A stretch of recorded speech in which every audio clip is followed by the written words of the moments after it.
The Honorable Minister of New and Renewable Energy, Shri Prahlad Joshi, may now reply to the discussion. Honorable Minister. Sir, मैं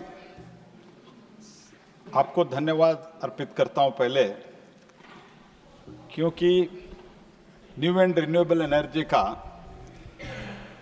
चर्चा parliament में जहां तक मैंने record उठाकर देखा हूं, ये फर्स्ट टाइम हो रहा है। तो इसीलिए मैं आपको धन्यवाद अर्पित करता हूं। एक सेकंड माननीय मंत्री जी, जी। एक सेकंड।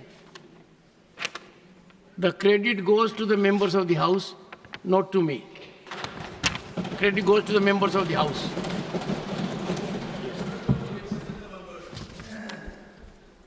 एंड इसमें लगभग 34 मेंबर्स ने भाग लिया है और अच्छा सजेशंस भी आया है और बिना तथ्यों के जानते हुए कुछ क्रिटिसिज्म भी किया है।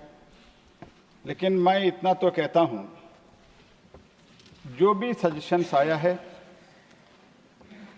और जो टीका टिप्पणी हुआ है, हमने सब नोट किया है, क्योंकि एक ग्रोइंग फील्ड है और नया फील्ड भी है। This is one of the most growing field. तो इसीलिए जो कुछ भी सजेशंस आया है, हम तो इसके लिए बहुत ही पॉजिटिव से लेंगे। लेकिन जो शुरुआत से instead of giving the constructive suggestion, तो ये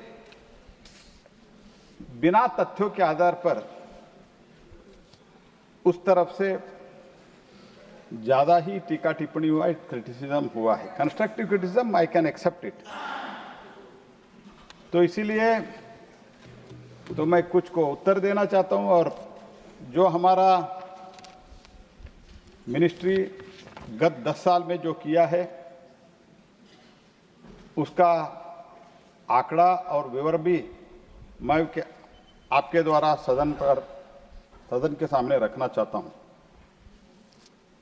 हम तो इस घोषवाक्य नहीं, एक हमारा ऋग्वेद से जो आता है, the universe is full of energy, living beings are alive, ऊर्जापूर्णम जगत सर्वम प्राणिनाम संजीवनम च। तो इसका अर्थ है कि the universe is full of energy and all living beings are alive. तो इसी से प्रेरणा लेके हम काम कर रहे हैं। तो एनर्जी पूरा यूनिवर्स में है, वो यूनिवर्स का जो एनर्जी है वो रिन्यूएबल है। उस रिन्यूएबल एनर्जी को पूरा उपयोग करना हमारा कर्तव्य है, इसे मान के माननीय प्रधानमंत्री जी के नेतृत्व में आगे बढ़ रहा है। तो इसलिए हमारा वेद पुराण काल से सन को, सूर्य को भी हमने देवता बोला है, वायु को भी देवता बोला है, पानी को भी देवता बोला है। तो ऐसे हम प्रेरणा से ही इससे लेके हम काम कर सकते हैं। जहां तक सवाल है इस डिपार्टमेंट का और जो कुछ भी चर्चा में आया है, मैं तो एक तथ्य जो है सामने रखना चाहता हूं। मैंने तो कल से पूरा बैठ के सभी का भाषण सुना हूं, तो इसलिए मैं चाहता हूं तो कुछ तथ्य रखने के समय व्यवधान रखिए, सुनिए। Sir, in 1982, a separate Department of Non-Conventional Energy Sources, DNES, was created in the Ministry of Energy to look after all aspects of relating to the new and renewable energy. Department has upgraded into a separate Ministry of Non-Conventional Energy Sources, MNES, in 1992. And it was renamed as Ministry of New and Renewable Energy in 2006. तो इसमें काम green hydrogen के अलावा, green hydrogen अभी अभी माननीय प्रधानमंत्री जी ने इसमें ऐड किया है, बाकी सब जो काम है, development and promotion of new and renewable energy including solar, wind, bio energy, small hydro, tidal, geothermal, हमारा कार्यव्याप्ति में, इस मंत्रालय के कार्यव्याप्ति में आता है। Research and development regarding the new and renewable energy, अभी तो ग्रीन हाइड्रोजन ऐड हुआ है। The matter relating the energy storage, decentralised renewable energy applications, और उसके साथ ही साथ renewable energy development agency, IREDA, solar energy corporation, SECI, ये सब हमारे मिनिस्ट्री के अंदर आता है। तो मैं तो ये कहना चाहता हूं, कांग्रेस पार्टी ने और यूपीए इंडी ब्लॉक का गठबंधन के कई लोग तो टीका टिप्पणी बहुत की। India alliance, India alliance, India alliance, India alliance, ये वो इंडी होता है ना, वो इंडी के बाद ये जो होता है अलायंस ही होता है, इंडिया अलायंस नहीं बोल सकते हैं, इंडिया अलायंस ही करेक्ट है।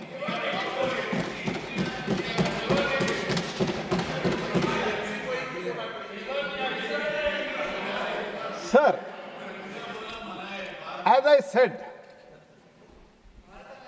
the department was formed in 1982, ministry was formed in 1992. From 1992 to till date,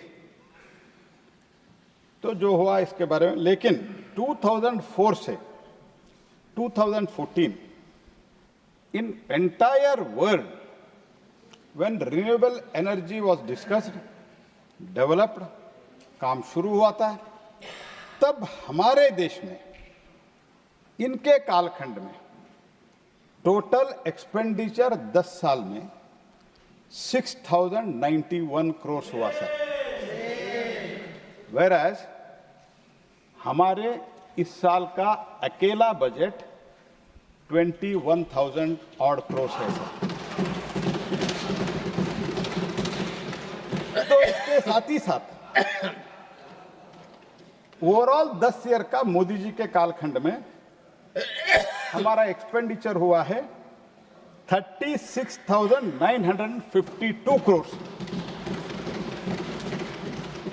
और सर, मैं स्कीम के बारे में डिटेल में एक्सप्लेन करने का कोशिश करता हूं सर आपकी अनुमति से, लेकिन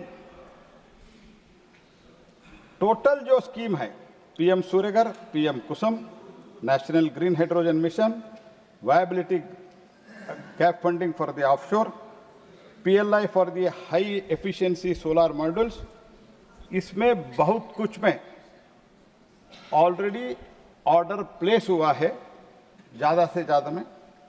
वो सब मिला के स्कीम का टोटल अमाउंट है 1,60,000 करोड़।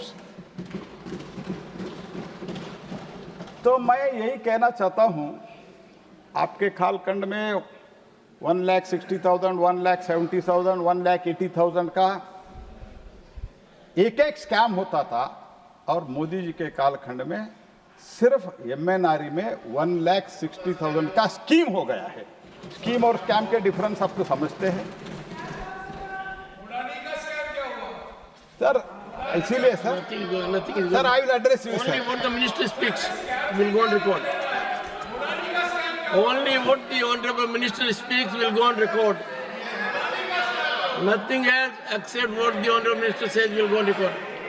सर, इधर प्रॉब्लम क्या है सर, वो कुछ भी बोल सकते हैं, जब रिप्लाई हम देना शुरू करते हैं ना, उनको सुनने का क्षमता नहीं रहता है, ये प्रॉब्लम है सर। तो इसीलिए सर, और जो जिसका नाम इन्होंने जिक्र कर रहा है, मैं तो उसमें जाना नहीं चाहता हूं सर, आप मुझे ऐसे मत करो। मैं जयराम जी को रिक्वेस्ट करता हूं सर, अभी Only what the honorable minister speaks will go on record. Sir, अभी Till he concludes. तेलंगाना में A1 A2 का चर्चा बहुत हो रहा था, मैं उसमें एक्चुअली मैं नहीं जाना चाहता था, लेकिन उनको इतना उकसा रहे हैं। A1 A2 का जो बात कर रहे हैं, अभी अभी तेलंगाना में sir, just now 2-3 months back इतना बड़ा कॉन्ट्रैक्ट दिया, कौन दिया है सर? गलत क्या है? आपके सरकार ने दिया है। ये तो पूरा रिकॉर्ड पे है, आपने सरकार के दे दिया है।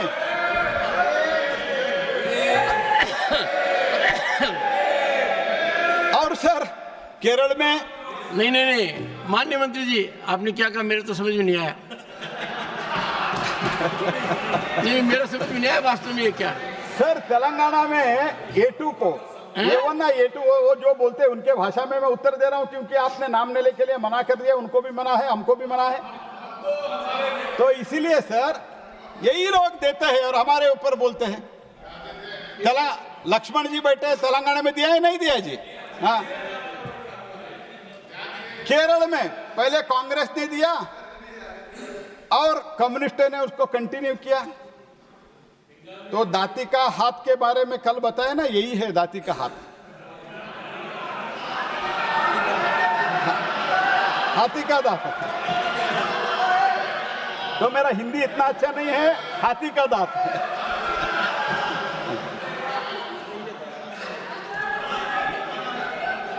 हाथी का दांत दिखाने का अलग, खाने का अलग। Sir, the Ministry of Renewable Energy,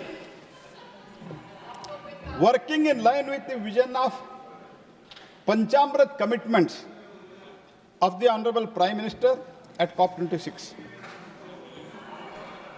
Honorable Prime Minister has outlined vision of energy transition of India at the 26th session of the Conference of Parties COP26 at Glasgow, known as Panchamrit. That is, to reach 500 gigawatt of non-fossil energy capacity by 2030. इसमें भी प्रश्न उठा है, कैसे करेंगे? तो मैं बाद में एक्सप्लेन करता हूं, लेकिन मैं शुरुआत में इतना ही कहना चाहता हूं। हमने तो 76 गीगावाट से 203 गीगावाट तक ऑलरेडी पहुंच गए sir. We have already reached, and how we are going to achieve further, I am going to explain it. Second sir, Panchamrit में सेकंड हमारा टारगेट है 50% of power generation install capacity from non fossil sources by 2030. Reduction of total projected carbon emission by 1 billion by 2030. Reduction of emission intensity of the economy, that is GDP, by 45% by 2030 over 2005 levels.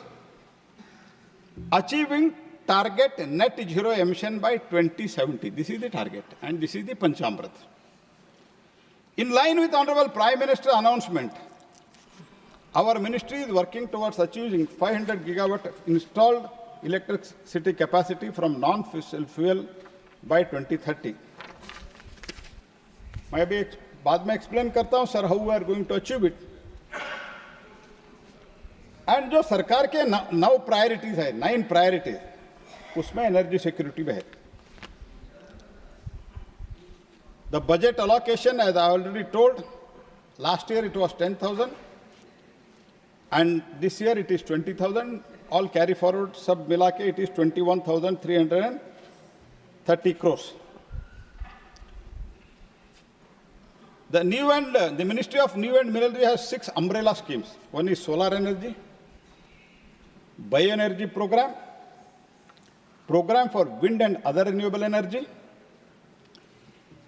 supporting program, hydrogen mission, storage and transition.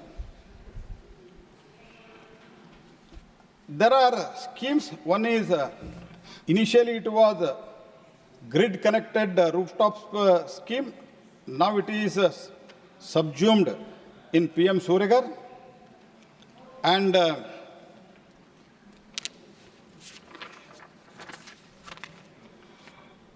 the total budget allocated both capital and revenue together, it is 21,230 rupees, sir. I thank Honorable Prime Minister and Finance Minister for such a huge allocation. This creates, when we are in the process of implementing, this creates employment opportunity in the renewable sector at the local level, reduce the dependence on fossil fuel and migrate the climate change, enhance the energy security and reduce the carbon emissions, promote the sustainable development. Sir, इस 10 वर्ष में मैंने पहले भी जिक्र किया, एक ही sentence में अभी मैं थोड़ा डिटेल में जाना चाहता हूं. I am happy to share, sir, in last one decade from 2014 to 2024, under the visionary leadership of the Prime Minister, the installed renewable energy capacity has increased 165%, sir, from 76.38 gigawatt in 2014 to 2003.1 gigawatt as of now. For the first time, as I have said, we have crossed 200 gigawatt. During the last 10 years, the installed solar energy capacity has increased from 2.82 gigawatt in March 2014, sir. 2014 में it was less than 2.3 gigawatt, I can say 2.82 gigawatt exactly. It has reached 85.47 gigawatt in June 24. Increase of around 30 times, sir. During the last 10 years, wind energy, it was 46 gigawatt. It was 21 gigawatt. Today it is 46.66 gigawatt.